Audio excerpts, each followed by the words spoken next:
Okay, this is the beginning of chapter 11 on cell division, specifically on mitosis. And down here we have a slide of some cells undergoing mitosis. These are normal cells, and these are cells that have become cancerous. And if you can tell, then there's a lot of genetic material. The nucleus is enlarged. So these are cells where this cell cycle that we're talking about has not been regulated properly, and that is cancer. So in order for cells to divide, four things have to happen. First, there has to be some kind of signal that's going to start the whole process. Then the DNA has got to be copied, so that we call replication of the DNA. And then we're going to take those two copies and separate them evenly into the two new cells so that there's no loss of genetic material, and the two daughter cells are genetically identical to the parent cell. And then the last step is cytokinesis, which is actually the division of the cells themselves. So the mitosis is really the separation of the DNA, is really the division of the nucleus, where cytokinesis is actually this division of the cell. And a couple of pictures here. This is a zygote that's starting to divide by cleavage. So we have one division, so it's actually no longer a zygote at this point, and a second division that's occurring. And so an embryo needs to divide to have lots and lots of cells to work with to make an organism. So that's one example of where we see mitosis. These are yeast cells that are budding. They're reproducing. Basically, there's a little kind of growth off the side of them, and then that gets pinched off.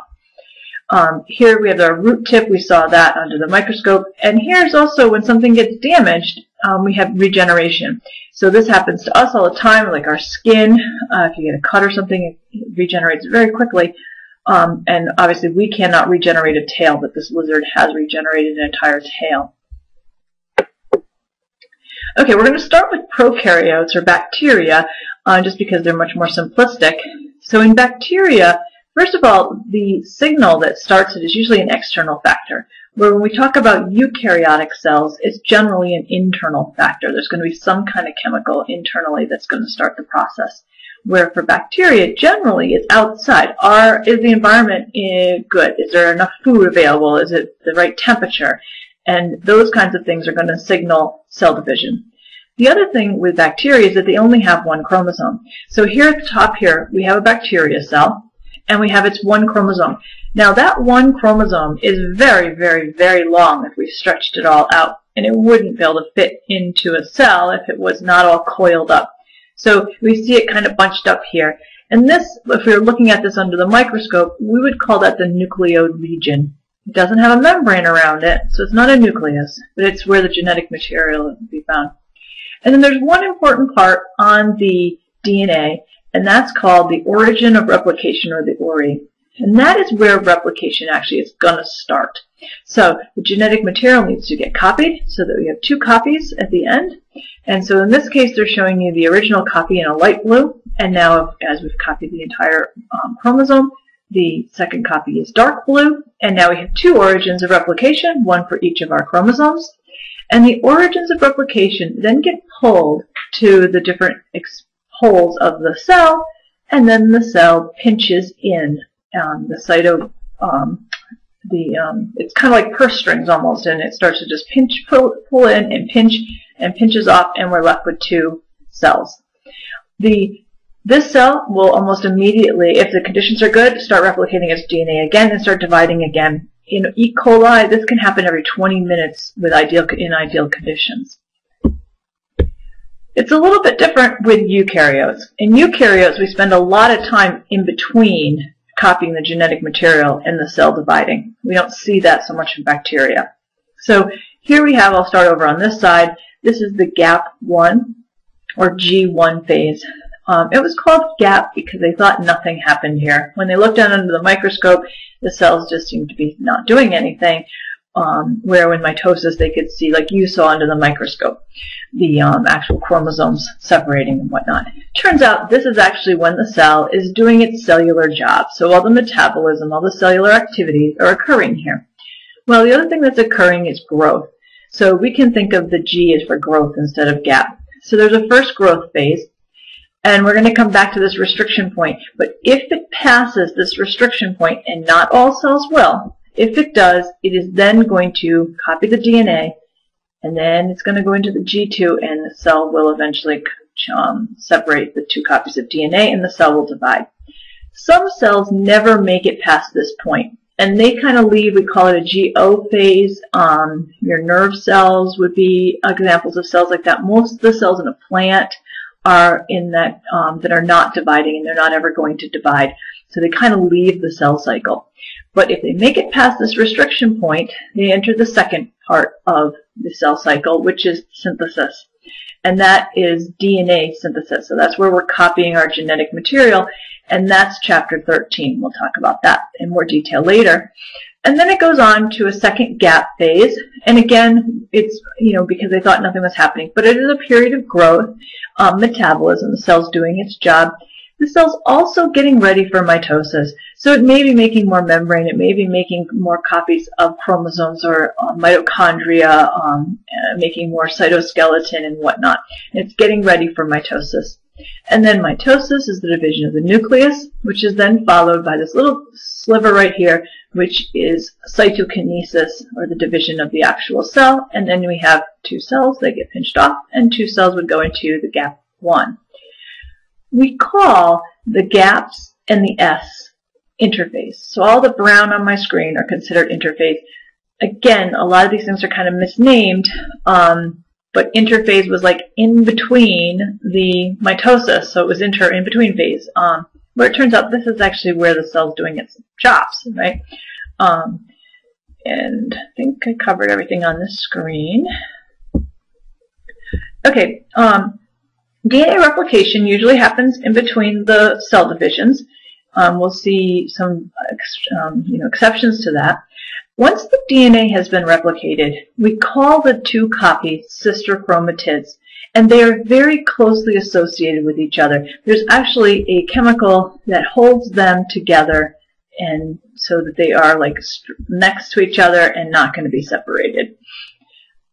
During mitosis, these 2 copies are going to get separated. The first thing that's going to happen is everything that's holding them together is going to kind of get released, except for in one spot called the centromere. And that's going to hold them together during the beginning of mitosis.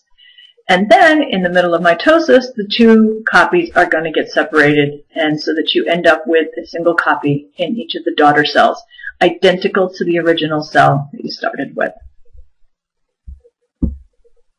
Okay, so how this is all controlled, that restriction point that I was talking about, is with these cyclin-dependent kinases.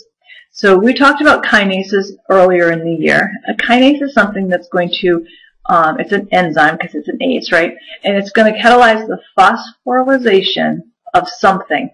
So they're going to basically transfers a phosphate from ATP onto a protein. And generally, it activates it. Sometimes phosphorylating it deactivates it.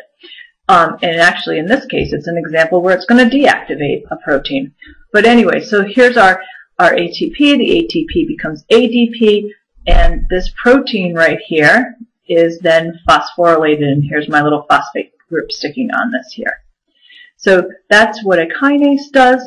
And this is a cyclin-dependent kinase because it can only do this phosphorylation when a cyclin molecule is bound to it.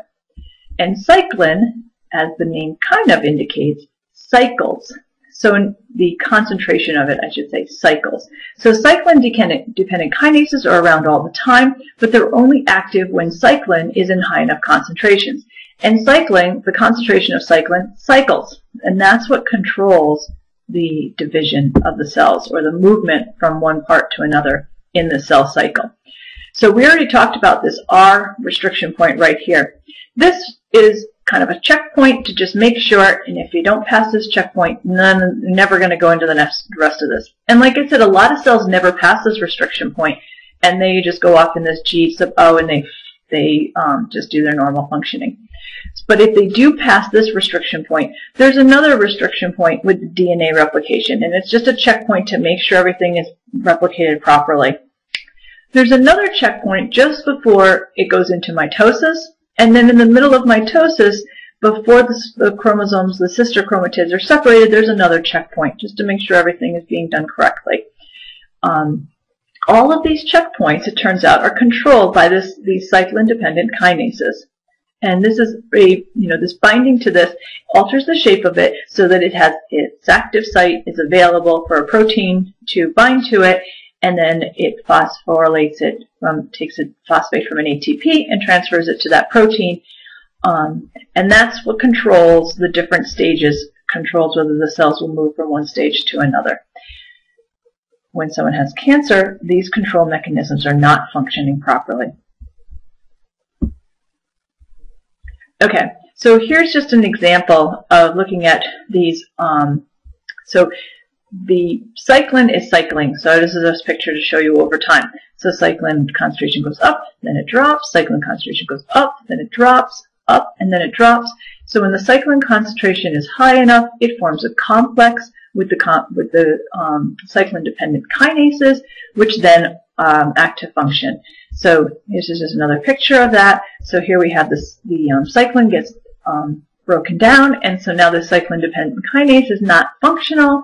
When the cyclin concentrations go high enough, it binds to the cyclin-dependent kinase, and now that cyclin-dependent kinase is functional. And then it continues on and so on. So this is just showing you the G2 checkpoint. At this point, this is the cyclin-dependent kinase with the cyclin bound to it.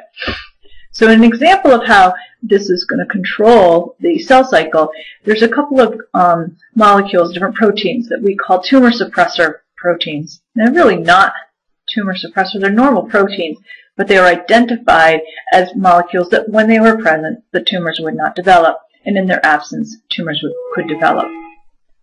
So here we have an example of DNA gets damaged during G1, so I don't know, radiation, some kind of something that's going to cause damage to the DNA.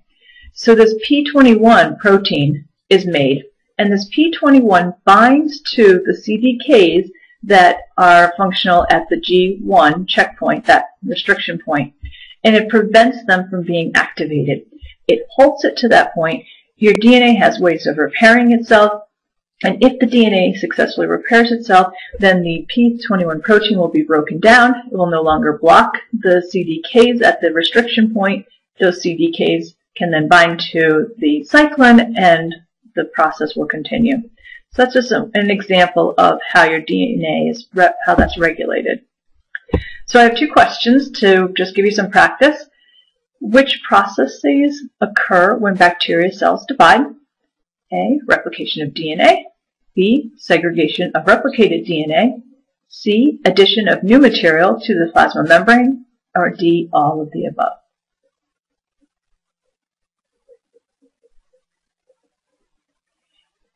And I'm not sure how I should do this. I'm going to give you the answer, and the answer would be D. All of these things happen when bacteria cells divide. They also happen when eukaryotic cells divide. Okay, DNA replication takes place in which phase of the cell cycle? A, G1, B, S, C, G2, D, M, or E, all of the above. And that one's very easy, I hope. So S stands for synthesis, and that's DNA synthesis or DNA replication. So that's it for my lecture on the cell cycle. I'm going to have another lecture on the actual mitosis and what's occurring during the M phase of the cell cycle. Thank you.